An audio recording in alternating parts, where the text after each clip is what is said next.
আসসালামু আলাইকুম, welcome to রোজি রান্নাঘর। আজকে আমি আপনাদের সঙ্গে শেয়ার করছি খাসির মাংসের কোরমার রেসিপি। তো এখানে আমি 2 কেজির একটু বেশি খাসির মাংস নিয়েছি।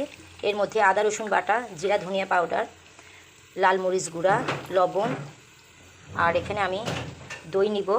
তো এখানে আজকে আমার দই নাই, এখানে আমি গুঁড়া দুধ এবং লেবু মিশিয়ে রেখেছি। এটা আমি এখানে দইয়ের কাজ করবে।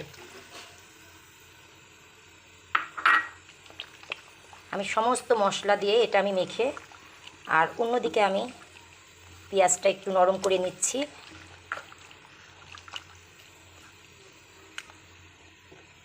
এই যে এর মধ্যে এখন আমি সাদা ফল, কালো ফল, লং, গোলমরিচ সব মশলা এখানে দিয়ে দেবো। দিয়ে বেশ কিছুক্ষণ এখানে নাড়াচাড়া করব।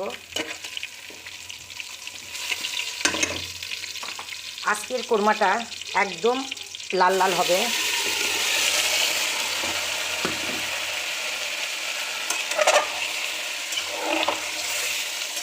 এটা আমি বিয়ের বাড়ির কোরমার মতো এটা আমি রান্না করছি, আজকের ঠিক ওই স্টাইলেই করব। এখানে আমি পেঁয়াজ বাটাও দিয়েছি বেশ খানিকটা, এবং কাটা পেঁয়াজ লাল করে নিয়েছি। এখন আমি এটা অনেকক্ষণ পর্যন্ত কষাবো, তারপরে আমি আবার দেখাবো।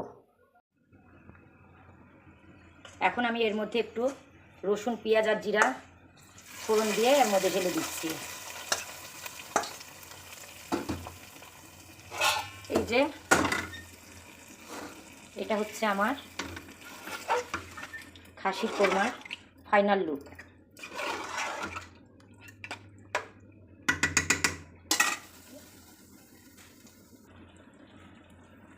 এখন আমি একদম লাস্ট পর্যায়ে একটু স্পেশাল গরম মশলা দিচ্ছি।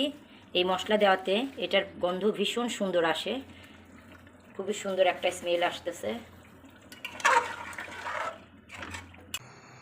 এই যে দেখেন, এটা আমার খাসির কোরমার ফাইনাল লুক, কতটা সুন্দর লাগছে।